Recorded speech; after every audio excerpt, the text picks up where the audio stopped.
अस्सलाम वालेकुम व्यूअर्स, कैसे हैं आप सब लोग। उम्मीद करती हूँ आप लोग खैरियत से होंगे।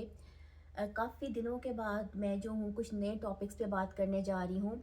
तो आज दो टॉपिक्स हैं जिस पे मुझे बात करनी है। पहला जो टॉपिक है वो मेरी सब्जेक्ट से रिलेटेड है, तो पहले मैं उस पर बात करूँ। एक छोटी सी इन्फॉर्मेशन मैं आपको देने जा रही हूँ और वो है राहु से रिलेटेड, कि राहु जो है उसका मेडिकल एस्ट्रोलॉजी में जो है वो क्या रोल है।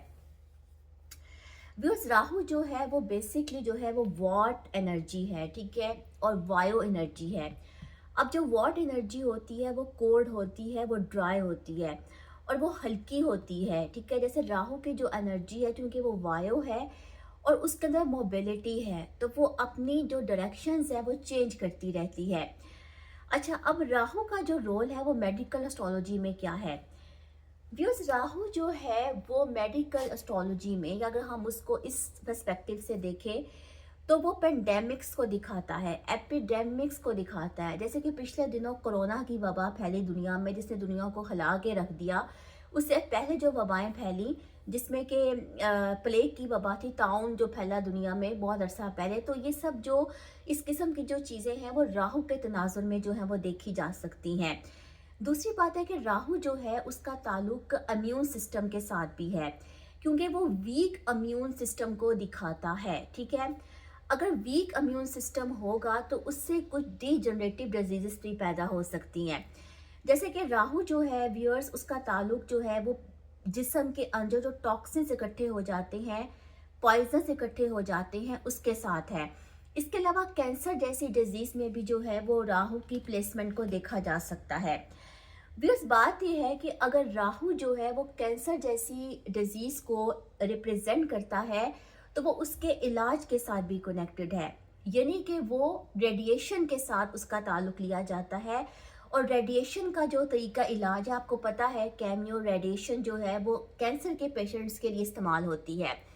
इसके अलावा राहु का ताल्लुक जो है वो कन्वल्शंस के साथ है, यानी कि ऐसी डिजीजेस जो कि किसी ब्रेन डिसऑर्डर की वजह से बॉडी के अंदर आती हैं। जैसे कई दफ़ा आपने देखा होगा कुछ लोगों के हाथ कांपते हैं, ठीक है, बॉडी शेक होने लग जाती है, कई दफ़ा मसल्स का कॉन्ट्रैक्ट होना शुरू हो जाता है, मसल्स कॉन्ट्रैक्ट करते हैं और फिर वो रिलैक्स होते हैं। तो इस किस्म की जो न्यूरोटिक डिजीज़ होती हैं, इसका ताल्लुक भी राहु के साथ लिया जाता है।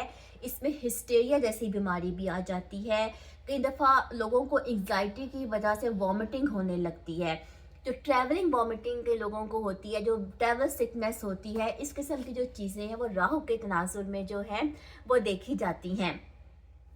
नाज़रीन, राहु जो है, क्योंकि वो एक ऐसा ग्रह है, अगर हम उसकी डिस्क्रिप्शन देखें जो कि वैदिक टेक्स्ट में बयान हुई है, तो उसके ना एक हाथ में डिस्क पकड़ी हुई है, ठीक है।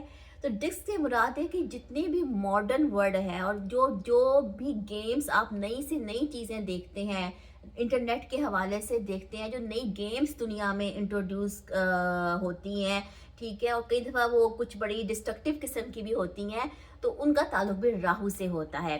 तो एक छोटी सी इन्फॉर्मेशन थी जो मैंने आपको राहु के बारे में दी। तो इंशाल्लाह आपने इससे कुछ ना कुछ सीखा होगा। तो अब मैं आती हूँ अपने दूसरे टॉपिक की तरफ। Thank you so much.